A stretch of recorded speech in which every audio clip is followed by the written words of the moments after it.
Hello and welcome. The following story is a true story about Elizabeth Smart, a young woman who was kidnapped at the age of 14. Some of you may have heard the name, but a warning, some listeners might find this quite distressing. But here's the story. Elizabeth Smart spent 9 months in captivity after being abducted from her home at age 14 in 2002. She has since gone on to become an accomplished activist and author.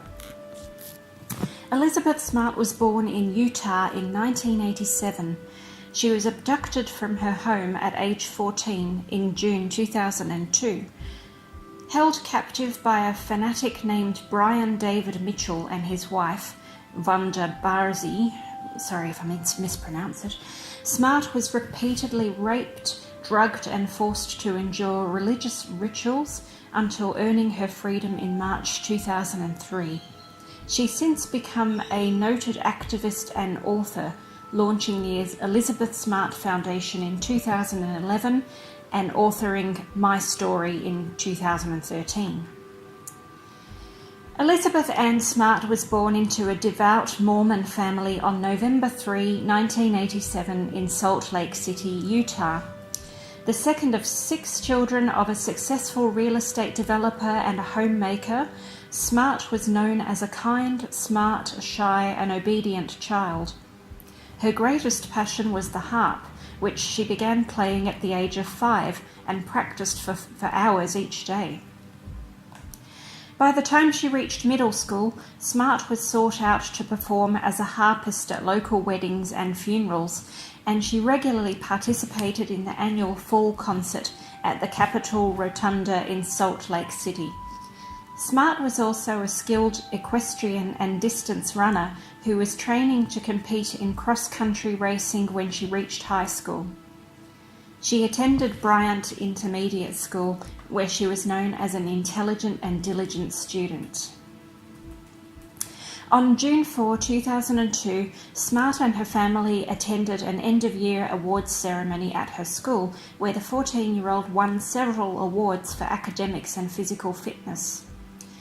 Early the next morning, about an hour after midnight, Smart was awakened in the bedroom she shared with her younger sister, Mary Catherine, by the sound of footsteps and the feeling of cold metal against her cheek. A man whispered, "I have a knife to your neck. Don't make a sound. Get out of bed and come with me, or I will kill you and your family." The kidnapper, a man by the name of Brian David Mitchell, led Smart out of the house and marched her for hours through the forest to a camp where his wife, Wanda Barzi, was waiting. Mitchell believes he was a prophet named Emmanuel, and after performing a bizarre wedding ceremony, he was also a polygamist, he declared Smart to be his wife and raped her. "I tried to fight him off me," she later testified. A 14-year-old girl against a grown man doesn't even out so much. Mitchell and Barzi held Smart captive for the next 9 months as they moved between California and Utah. Mitchell raped Smart daily, sometimes multiple times per day, and frequently kept her tethered to a tree. He forced her to consume vast quantities of alcohol and drugs and often did not feed her for days, bringing his captive to the brink of starvation. All the while, Mitchell attempted to indoctrinate Smart in his bizarre religious beliefs and convince her that he was a prophet. The night of Smart's kidnapping, her younger sister, Mary Catherine, had pretended to be asleep in the other bed while silently attempting to observe her sister's kidnapper in the dark. "I stayed in bed," she recalled. "I was scared. I couldn't do anything. I was just shocked, petrified. I didn't know what to do, knowing somebody had come into my bedroom and taken my sister." After several months, it suddenly occurred to Mary Catherine that the kidnapper resembled a man who had once worked on their home as a handyman, a person who called himself Emmanuel. Police discovered that Emmanuel was a man named Brian David Mitchell, and in February 2003, the popular crime detective show America's Most Wanted aired his photograph in an episode. On March 12, 2003, a passer-by recognised Mitchell walking with Smart, who was veiled and wearing a wig and sunglasses. Authorities arrested Mitchell and his wife and returned Smart to her family that evening. The prosecution against Brian David Mitchell stretched on for years, complicated by questions about his mental fitness to stand trial. Finally, on December 10, 2010, more than 8 years after the kidnapping, a jury in a federal courtroom in Salt Lake City found Mitchell guilty of kidnapping and transporting a child across state lines for sexual purposes. He was sentenced to life in prison, and Brazee was sentenced to 15 years behind bars for her part in the crimes. Remarkably, Smart managed to return to a relatively normal life shortly after rejoining her family. Only weeks after her return, she hiked with her family to the camp where Mitchell had taken her 9 months before.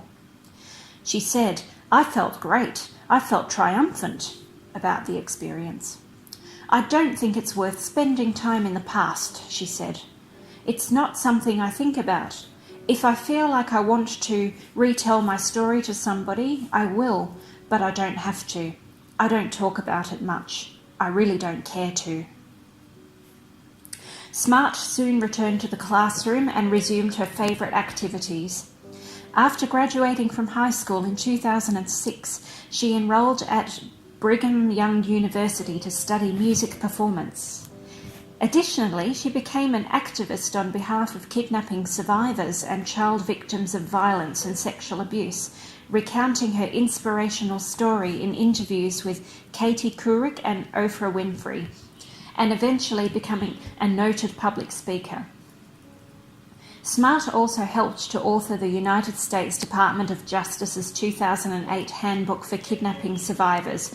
It was called "You Are Not Alone: The Journey from Abduction to Empowerment." In 2009, Smart moved to Paris for her Mormon missionary trip, a period interrupted by a return to the US to testify against Mitchell. It was in Paris that she met fellow missionary Matthew Gilmore, a native of Scotland. The two married in Hawaii in February 2012 and went on to have 2 children together. In 2011, Smart launched the Elizabeth Smart Foundation, which aims to empower children and provide resources and trauma support for victims and families. That year, she was also named a special correspondent for ABC News to report on missing persons and child abduction cases. In October 2013, Smart released a memoir entitled "My Story," highlighting the horrific ordeals that she encountered while she was kidnapped. Although the story delves into the inhumane treatment that she received from her captors, Smart wrote the book as a form of closure. "I want people to know that I'm happy in my life right now," she said to the Associated Press. In 2017, A&E and Lifetime announced a cross-network event to commemorate the 15th anniversary of Smart's abduction. A&E's 2-part Elizabeth Smart autobiography, set to air on November 12 and 13, promised to reveal previously untold details about the horrific experience and its aftermath. A dramatised version of the story will follow on November 18 with the Lifetime movie "I Am Elizabeth Smart," starring Alana Bowden as the young victim and Skeet Ulrich as Brian David Mitchell. Hi everyone, this is Lexi. Thank you so much for listening. I hope you enjoyed this story, or at least found it interesting or captivating. If so, please give it a like. Feel free to leave a comment or some thoughts, and subscribe to my channel for more true, scary stories of this nature, and much more. I look forward to sharing another story or video with you soon. But for now, goodbye.